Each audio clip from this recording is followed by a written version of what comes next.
St. Petersburg, December 22nd, 1849. The snow is still, the kind of still that only comes when the world is about to do something it cannot take back. 28 men stand in a field. Their hands are bound, their eyes are covered. They are waiting, not for mercy, not for explanation, just for the sound. Fyodor Dostoyevski is the third in the line. He can hear the soldiers loading. He can feel the cold moving through his coat, through his skin, into something deeper, the place where a man keeps what he believes about himself. He has 40 seconds left to live, or so he thinks. And in those 40 seconds, something happens to him that no book had ever taught him, that no professor had ever explained, that no comfortable morning in a warm room had ever revealed. He finally sees it, the thing that had been there all along. He was not supposed to be here. Dostoevsky was an engineer's son, raised in a Moscow hospital where his father worked, surrounded by the sick and the dying from the time he could walk. Other children had gardens. He had wards. Other children heard lullabies. He heard suffering. Perhaps that is why, when he first read Pushkin at the age of 10, something cracked open in him.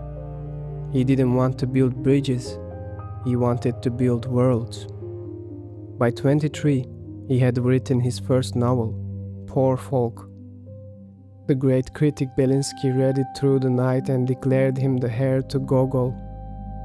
St. Petersburg literary circles opened their doors. His name was spoken in rooms he had only dreamed of entering. For one brief season, everything was possible. Then he made a mistake. The kind of mistake that, in another century, in another country, would have been forgiven. He went to the wrong meetings. The Petroshevsky Circle met on Friday evenings to discuss dangerous ideas: utopian socialism, the abolition of serfdom, a letter by Belinsky criticizing the Tsar. Dostoevsky read that letter aloud, once, in a room of perhaps 30 people. It was enough. April 23, 1849. 3 in the morning. The door came off its hinges.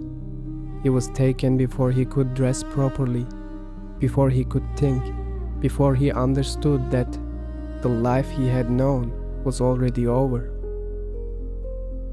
8 months in the Peter and Paul fortress, alone, no books, no paper, no pen. For a writer, this is not imprisonment, this is amputation. He constructed stories in his head, told them to himself in the dark, held on to language the way a drowning man holds on to the last thing that floats. And then came the morning of December 22nd. They read the sentence aloud in the field, death by firing squad. He stood in the snow and did not weep. He was beyond weeping. He was in a place most human beings never reach. The place where everything unnecessary falls away, where the noise of ambition and fear and pride goes completely silent. And what remains is so simple it almost seems like nothing. I'm alive right now. This moment is real. Everything I wasted, all the mornings I spent worrying about what others thought of me, all the evenings I spent bitter about what I had not achieved. It was mine, and I spent it poorly. The soldiers raised their rifles, and then a rider appeared at the edge of the field, a messenger on horseback, carrying a document. The Tsar had commuted the sentence at the last moment, a performance of mercy or cruelty, depending on how you look at it. The man standing third in line sank to his knees in the snow. Not from relief, from something else entirely. from the weight of what he had just understood. They did not set him free, they sent him east, for years of hard labor in Omsk, shackled, sleeping on bare boards, surrounded by murderers and thieves. The intellectual, the writer, the literary heir of Gogol, reduced to carrying bricks and shoveling snow in temperatures that turned bread to ice before it left the mouth. He could have collapsed into bitterness. Many men did. Instead, he watched. He watched the way a man who killed his own father wept at Christmas. He watched the pride of a peasant who owned nothing but his word. He watched how suffering moved through different people differently, how it destroyed some and clarified others, how the same cold, the same hunger, the same humiliation could make one man brutal and another man tender. He was not researching, he was being remade. Every idea he had held about human nature, clean, theoretical, borrowed from European philosophy, was being tested against something realer and harder. And most of those ideas broke. What survived was something he could not have found any other way. He came back from Siberia at 34, epileptic, broke. The literary world had moved on. He had a dead brother's debts to pay, a gambling addiction that would follow him for years, and a blank page in front of him. He sat down and wrote, not the elegant prose of his youth, something rawer, closer to the bone, sentences that moved the way through actually moves. Jagged, urgent, doubling back on itself.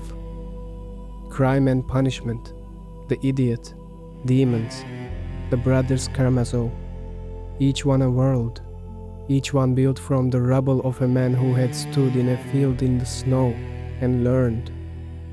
In 4 minutes, what most people spend their entire lives avoiding, that we are always closer to the end than we think, that this changes everything, that the only serious question, once you understand this, is, what do you do with what remains? He died in 1881, 60 years old, his pen still in his hand. He had been correcting proofs at the night before. At his funeral, 30,000 people filled the streets of the St. Petersburg, the same city that had once sent him to die. There is something in Dostoyevsky that does not age. Not because he was a great writer, though he was, but because he wrote from a place most of us only visit in our worst moments. He knew what it felt like to have everything stripped away, and he knew what was left. The question he leaves us with is not about him. It is about the ordinary Tuesday morning you woke up and felt your life was too small. The conversation you keep postponing. The thing you know matters, but have not yet begun. What would you do differently if the rider didn't come?